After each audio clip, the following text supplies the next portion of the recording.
Hello everyone, आशा करता हूँ आप लोग बहुत अच्छे होंगे। मेरा नाम है अंकित चमोली। आइए शुरुआत करते हैं अपने वीकली करंट अफेयर्स का।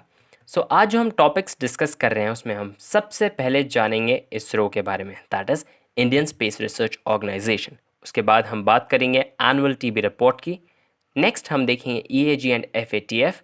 उसके बाद हम देखेंगे कुछ इंपॉर्टेंट इंटरनेशनल इश्यूज जैसे कि China Japan island dispute. Next हम कवर करेंगे north Korea and south Korea के, और लास्ट में हम देखेंगे न्यूज शॉट्स में कुछ important headlines. Beginning with the very first topic, that is ISRO, that is Indian Space Research Organisation. एक बहुत ही ज़्यादा इंपॉर्टेंट ऑर्गेनाइजेशन हो जाता है इंडिया के लिए because of its very good results. बहुत ही अच्छा क्रेडिबिलिटी और रिजल्ट्स के साथ इसरो काम करता है। इसी सिलसिले में एक नया जो डेवलपमेंट इसरो से निकल के आया है वो है इन स्पेस। गवर्नमेंट ने अनाउंस किया है कि एक नया organisation which would be known as in space. अब देखिए, इन स्पेस इसको बोला जा रहा है, इसका एक फुल फॉर्म है। आप प्लीज़ मुझे कमेंट बॉक्स में नीचे टाइप करके बताइएगा, कमेंट करके बताइएगा कि इसका फुल फॉर्म क्या है। Government has announced a new organisation that is in space, जिसका काम होगा कि कैसे प्राइवेट पार्टिसिपेशन भी स्पेस सेक्टर में किया जा सकता है। देखिए, स्पेस सेक्टर फ्यूचर है, उसमें प्राइवेट पार्टिसिपेशन जब होगा तो वो एक बहुत ही अच्छा रिजल्ट्स लेके आ सकता है ह्यूमैनिटी के लिए। उसी को देखते हुए, उसी को यूज़ करने के लिए इन स्पेस का गठन किया गया है। प्राइवेट पार्टिसिपेशन को स्पेस सेक्टर में लाया जाएगा। तो देखिए, in space is suppose to be a facilitator and also a regulator. It will act as an interface between ISRO and private parties and assess how best to utilize India's space resources and increase space based activities. तो India का हम space resources की जब हम बात करते हैं तो we talk about the GSLV and PSLV and जो भी हमारे बहुत ही ज़्यादा इंपॉर्टेंट सैटेलाइट्स हो गया, जो भी हमको डेटा वहाँ से मिल रहा है वो सब इंडियन स्पेस रिसोर्सेज का आता है, जिस पे एक तरीके से आप कह सकते हैं इसरो की मोनोपोली है। तो इन स्पेस तो ये एक नया डेवलपमेंट है। अगर हम देखें तो इसरो ने 2019 के बजट में अनाउंस किया था न्यू स्पेस इंडिया लिमिटेड। तो हम जब इसरो को देखते हैं तो इसरो में आज के टाइम पे 3 ऑर्गेनाइजेशन आ चुकी हैं। फर्स्ट जो इसरो में आया था वो था एंट्रिक्स या अंतरिक्ष अंतरिक्ष। तो एंट्रिक्स कॉरपोरेशन जो है ये बेसिकली इसरो का कमर्शियल विंग है, कमर्शियल आर्म है, जो कि सैटेलाइट लॉन्चेस से डील करता है। विदेशी कंपनियां या विदेशी जो भी कंट्रीज़ हैं वो लोग कोई सैटेलाइट लॉन्च करवाना चाहते हैं तो वो एंट्रिक्स से संपर्क करते हैं। फिर आता है न्यू स्पेस इंडिया लिमिटेड, जिसका गठन हुआ था 2019 में। न्यू स्पेस इंडिया लिमिटेड का ऑब्जेक्टिव है कि कैसे रिसर्च एंड डेवलपमेंट हो सकता है इसरो का जो भी है उसको कमर्शियल पर्पस के लिए कैसे हम यूज़ कर सकते हैं, स्टार्टअप्स एंड ऑल। एंड इसी चीज़ के लिए आगे बढ़ते बढ़ते अब आ चुके हैं हम एक नया ऑर्गेनाइजेशन पे, दैट इज़ इन स्पेस। ये हमने 3 ऑर्गेनाइजेशन देखे हैं इसरो के, which are the recent development and very very important. Next हम देखते हैं एनुअल टीबी रिपोर्ट। तो एनुअल टीबी रिपोर्ट 2020 अनाउंस कर दी गई है, ला दी गई है by our union minister for health and family welfare. अब प्लीज़ आप नीचे कमेंट बॉक्स में कमेंट करके बताइए कि who is the union minister for health and family welfare. बहुत इंपॉर्टेंट है, कोरोना वायरस भी न्यूज़ में काफ़ी ज़्यादा है and because of all this very important, you should know that. अब हम बात करते हैं union minister for health and family welfare, जिन्होंने कि रिलीज़ किया है the annual TB report 2020। He also release the joint monitoring mission and manual on DBT. अब डीबीटी क्या होता है? देखिए, डायरेक्ट बेनिफिट ट्रांसफ़र ये होता है, मान लीजिए कोई भी स्कीम है तो आपके सीधा बैंक खाते में जो पैसा आता है वो डीबीटी के थ्रू आता है, that is direct benefit transfer या डायरेक्ट बैंक ट्रांसफ़र भी से कहा जाता है बहुत बार। तो डीबीटी हम देखते हैं डायरेक्ट बेनिफिट ट्रांसफ़र होता है, और इसके अंतर्गत आपको जो भी आपकी फाइनेंशियल या कोई भी चीज़ होगी वो आपके सीधा बैंक खाते में आपको सीधा बेनिफिट मिलेगा, उसी के बारे में बात करता है डीबीटी। तो जब हम देखते हैं DBT to TB patients under the Nikshay system, Nikshay, a training module and the quarterly newsletter Nikshay Patrika. तो काफ़ी इंपॉर्टेंट हो जाता है, आपसे सीधा पूछा जा सकता है निक्षय क्या है, ये किस चीज़ के लिए न्यूज़ में था। It is a system for TB patients. तो एनुअल टीबी रिपोर्ट एक बहुत ही ज़्यादा इंपॉर्टेंट चीज़ होती है। अगर हम टीबी की बात करते हैं तो TB is one of the top leading causes of death worldwide. देखिए बहुत सारे लोग टीबी से सालाना मरते हैं। TB is caused by bacteria that is mycobacterium tuberculosis that most often affects the lungs. TB एक कम्युनिकेबल डिजीज़ है। देखिए ये एक दूसरे से फैल सकता है, which spreads from person to person through air. हवा से ये फैलता है एंड इट इज़ क्योरेबल। देखिए it is very much curable and preventable. However bacteria have become resistant to various strains of antibiotic leading to multiple drug resistant TB which is difficult to treat. So drug resistant TB की हम अभी थोड़ी देर में आगे बात करेंगे। तो ये हमने जाना कि टीबी क्या चीज़ होती है एंड टीबी किसके द्वारा कॉज किया जाता है। It is caused by the bacterium mycobacterium tuberculosis. तो देखिए India is committed to achieve the SDG goal of eliminating TB in the country by 2025। India का गोल है कि 2025 तक टीबी को ख़त्म करना है, which is an ambitious 5 years ahead the global target.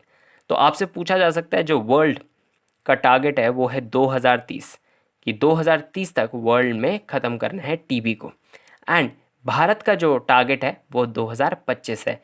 तो हम लोग उनसे एम्बिशियस हैं। We are 5 years ahead of the global target.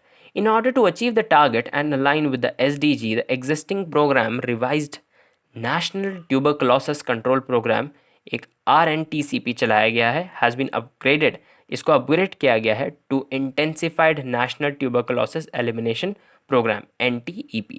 तो RNTCP को अपग्रेड करके अब ला दिया गया है NTEP। इस पे आपको इतना जाने की ज़रूरत नहीं है, बेसिकली आपको देखना है कि इंडिया का टारगेट क्या है 2025 तक है। नेक्स्ट हम बात करते हैं रिपोर्ट के बारे में। अब रिपोर्ट जो आई है उसकी इम्पॉर्टेंट चीज़ें, इम्पॉर्टेंट क्या क्या फीचर्स हैं वो हम देख लेते हैं। देखिए around 24.04 lakh TB patients have been notified in 2019 which is 14% increase हुआ है in TB notification as compare to 2018। देखिए 2018 से 2019 में ही केवल 14% का इंक्रीज़ हो गया है, एंड इससे पता चलता है कि टीबी कितनी ज़्यादा बड़ी बीमारी है। हालांकि हम लोग इसको कोरोना वायरस के चलते हम बहुत सारी ऐसी बीमारियां हैं जिनको नज़रअंदाज कर रहे हैं, उसमें से टीबी एक बहुत ही महत्वपूर्ण, बहुत ही इम्पॉर्टेंट बीमारी है जिसका इलाज होना अति आवश्यक है। देखिए reduction in number of missing cases to 2.9 बहुत अच्छी बात है। देखिए रिडक्शन हो रहा है as against more than 10 lakhs इन 2017।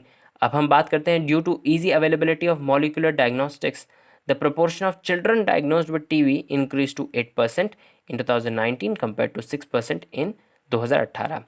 मॉलिक्यूलर डायग्नोस्टिक्स यानी जो भी इक्विपमेंट्स हैं उससे हम कैसे डायग्नोस कर सकते हैं कि इस बच्चे को टीबी है या नहीं, उसकी प्रोपोर्शन या उसका जो प्रोडक्शन था उस सिस्टम का उपलब्ध होने से काफ़ी बच्चों को इसको डायग्नोस किया गया। तो ये भी एक बहुत अच्छी चीज़ है। अगर हम बात करें टीबी की तो देखिए जो टीबी होता है it can be cured, very much it can be cured. However उसमें सबसे इम्पॉर्टेंट चीज़ होती है दवाई का सही टाइम पर सही डोज लेना। तो जब हम इसकी बात करते हैं तो क्या क्या हो जाता है, बहुत बार जब डोजेज आप सही समय पर नहीं लेते हैं या स्किप कर देते हैं दवाइयों को, तो वो जो चीज़ होती है वो बन जाती है ड्रग रेजिस्टेंट टीबी, जिसको हम बोलते हैं DRTB, that is drug resistant TB. अब जो ये ड्रग रेजिस्टेंट टीबी है ये भी काफ़ी तरीके का होता है। फर्स्ट इसमें आता है multi drug resistant MDR TB. तो MDR जो है that is multi drug resistant TB एक फॉर्म है। उसके बाद आता है XDR that is extra drug resistance TB, extra drug resistant TB. उसके बाद आ जाता है TDR that is total drug resistant TB, जो इससे ज़्यादा एडवांस हो जाता है XDR से। एंड उसके बाद जो लास्ट स्टेज आती है that is TDR which is TDR that is total drug resistance. तो इसमें पहली 3 स्टेजेस हैं जो हम देख लेते हैं। फर्स्ट है मल्टी ड्रग रेजिस्टेंस टीबी, उसके बाद है extra drug resistance TB, and third है TDR that is total drug resistance TB. तो जो टीबी का क्योर है वो यही है कि अर्ली डायग्नोस्टिक्स, अर्ली डायग्नोस हो जाएगा तो टीबी क्योर हो सकता है। नेक्स्ट हम देखेंगे India attends FATF 32nd meet. अब FATF क्या है और इंडिया ने FATF की 32nd मीटिंग कहाँ अटेंड करी, क्यों अटेंड करी, वो सब हम आगे जानते हैं।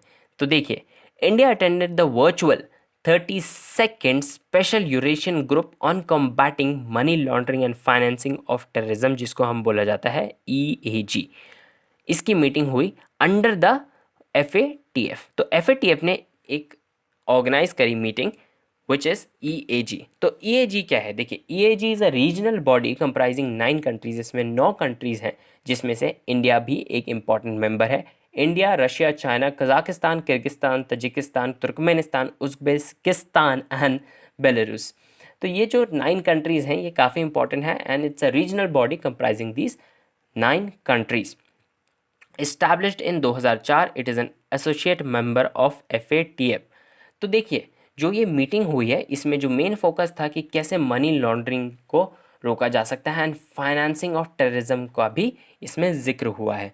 देखिए, जैसे पुलवामा में हमला हुआ था, पुलवामा जो अटैक था, तो उसमें भी जो टेररिस्ट थे, उनको कहीं ना कहीं से पैसा मिला होगा। वो पैसा जो मिला है वो टेरर फाइनेंसिंग के थ्रू ही मिला है। तो कैसे हम उस पैसे को रोक सकते हैं? एक तरीके से ब्लैक मार्केटिंग या ब्लैक मनी को भी हम कैसे कर्ब कर सकते हैं, वो भी इसी में कहीं ना कहीं आ जाता है।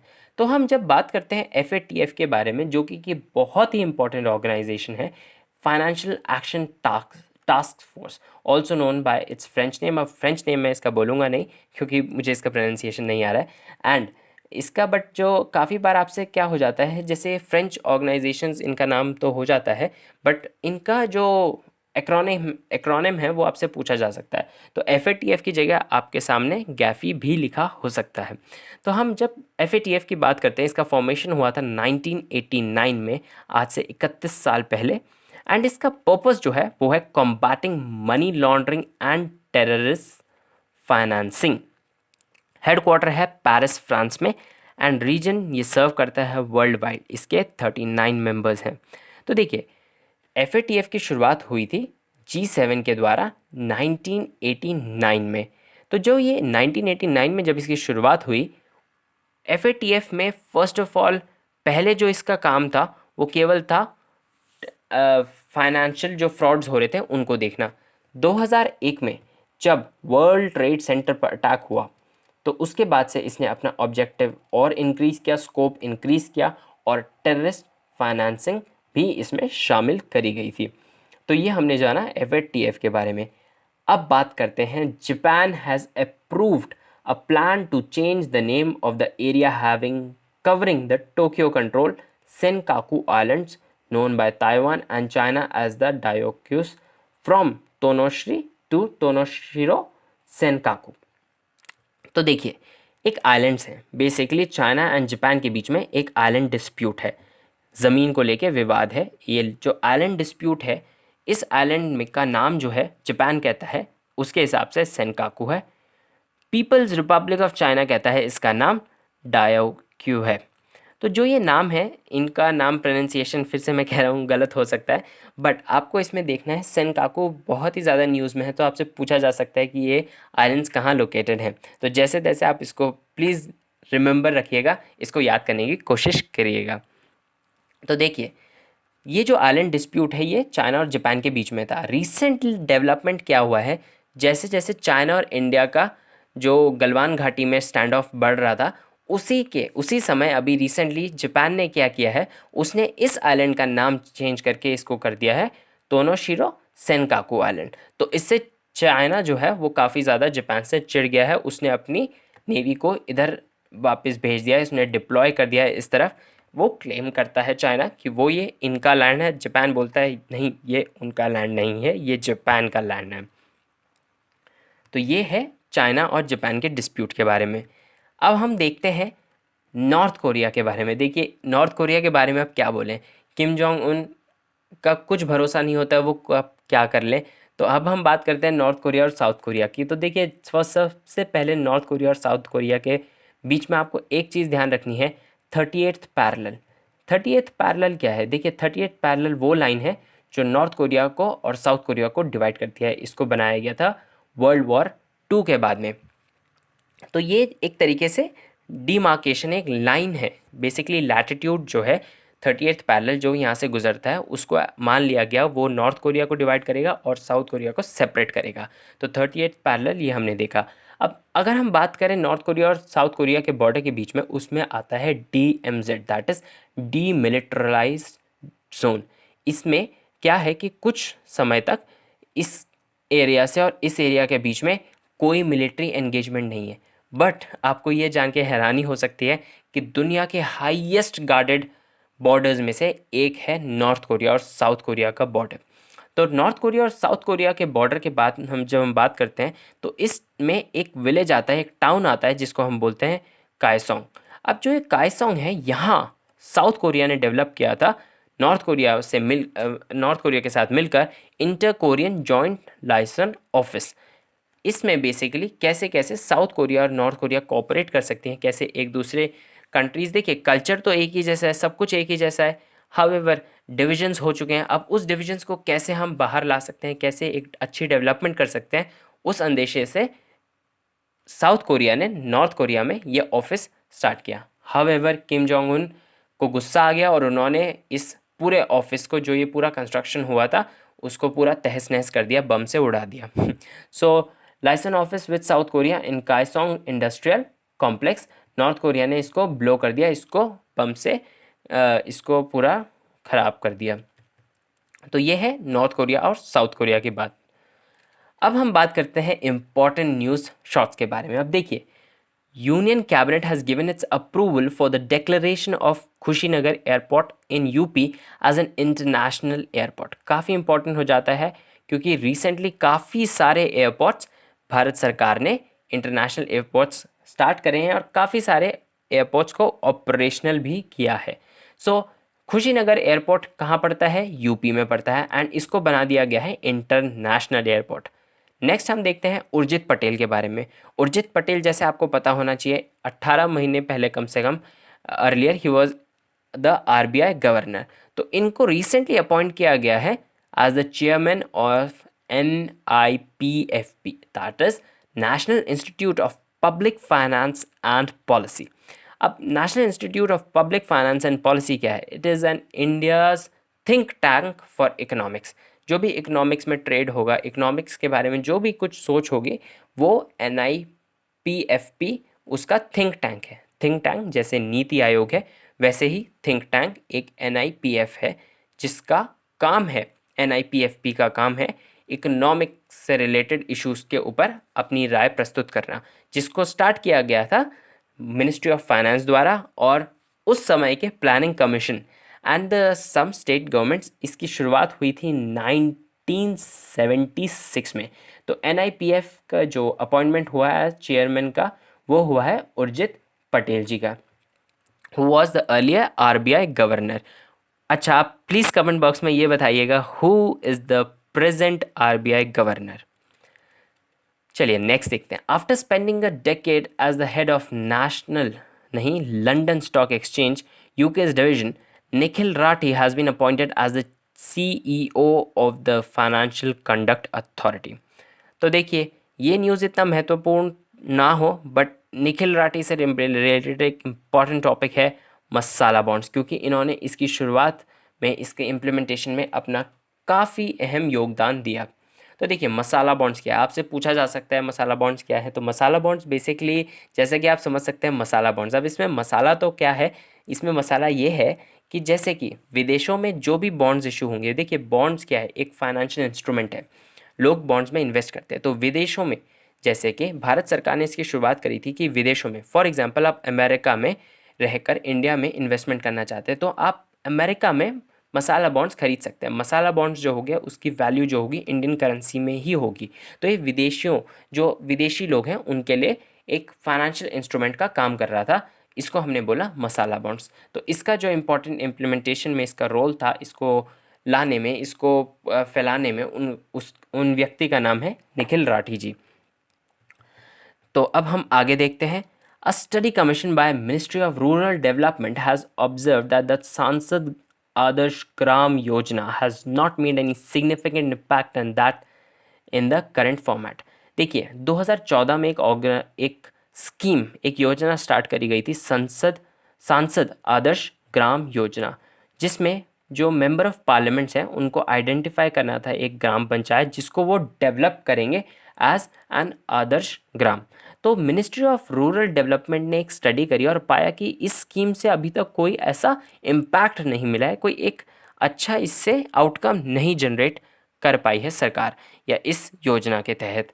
तो देखिए इसमें क्या होना था कि जो सांसद है वो एक तो हमने बताया आपको कि अपने suitable gram panchayat for develop करेगा, और साथ ही साथ उसको ये ध्यान रखना है कि वो अपना विलेज को छोड़ के, देखिए इसमें एक इम्पॉर्टेंट चीज़ है कि उसे अपना विलेज या अपनी वाइफ का या अपनी फैमिली से रिलेटेड कोई विलेज नहीं चूज़ करना है। उसने एक XYZ अनआइडेंटिफाइड, या मतलब अनआइडेंटिफाइड तो नहीं, बट जो विलेज वो एज कोई ब्लड रिलेशंस ना हो उसके, जहाँ उसको डेवलप करें। तो ये हमने देखा सांसद आदर्श ग्राम योजना के बारे में। नेक्स्ट हम बात करते हैं IIT पलाक्काड के बारे में। Has big developed N autonomous lung ultrasound for COVID-19 screening and monitoring through cloud-based image analysis and scoring system। तो देखिए सोशल डिस्टेंसिंग के लिहाज से ये काफ़ी इम्पोर्टेंट डेवलपमेंट है, क्योंकि एक अल्ट्रासाउंड मशीन, और देखिए हर जगह हमारे डॉक्टर्स नहीं पहुंच पाते, तो उन तक कैसे, उन लोगों को हम कैसे प्रोवाइड कर सकते हैं इंफॉर्मेशन, कैसे हम उन लोगों को फैसिलिटीज़ प्रोवाइड कर सकते हैं। उसी सिलसिले में एक lung ultrasound, autonomous lung ultrasound for COVID-19 screening की, COVID-19 की हम स्क्रीनिंग कर सकें, उससे रिलेटेड IIT पलाक्काड ने इसकी शुरुआत करी है। चलिए आप मुझे बताइएगा IIT पलाक्काड कौन से स्टेट में लोकेटेड है। प्लीज़ नीचे कमेंट बॉक्स में कमेंट करते रहिए करते रहा करिए, क्योंकि मैं उससे काफ़ी ज़्यादा मोटिवेट होता हूँ। सो लास्ट में हम देखेंगे अब ग्लेनमार्क फार्मास्यूटिकल्स के बारे में। Glenmark pharmaceuticals has announced an oral antiviral drug for COVID-19 patients in the age group of 18 and 15 with mild to moderate symptoms। तो देखिए ग्लेनमार्क काफ़ी ज़्यादा न्यूज़ में है, एंड इसने एक इम्पॉर्टेंट ड्रग जो है वो मार्केट में लाया है इसके द्वारा, जिसको ब्रांड नेम तो है फैबीफ्लू का, बट जो इसका एक्चुअल नेम है ड्रग का वो है फैविपिरावीर। तो फैविपिरावीर की अभी तक जितनी टेस्टिंग हुई है, एंड इसको काफ़ी हद तक माइल्ड या मॉडरेट सिम्टम्स जो कि COVID-19 से आते हैं उसके ट्रीटमेंट में इसका काफ़ी प्रयोग, एक अच्छा इसका रिजल्ट आउटकम मिला है। तो ये हमने देखा ग्लेनमार्क फार्मास्यूटिकल्स के बारे में, फेविपिरावीर एंड फेविफ्लू। फेविफ्लू इसका ब्रांड नेम है, ये ध्यान रखिएगा। ड्रग का जो एक्चुअल नेम है वो है फेविपिरावीर। तो ये था हमारा पूरा news analysis for the week. आशा करता हूँ आप लोगों को अच्छा लगा होगा। Do share your views in the comment box below. Thank you for watching.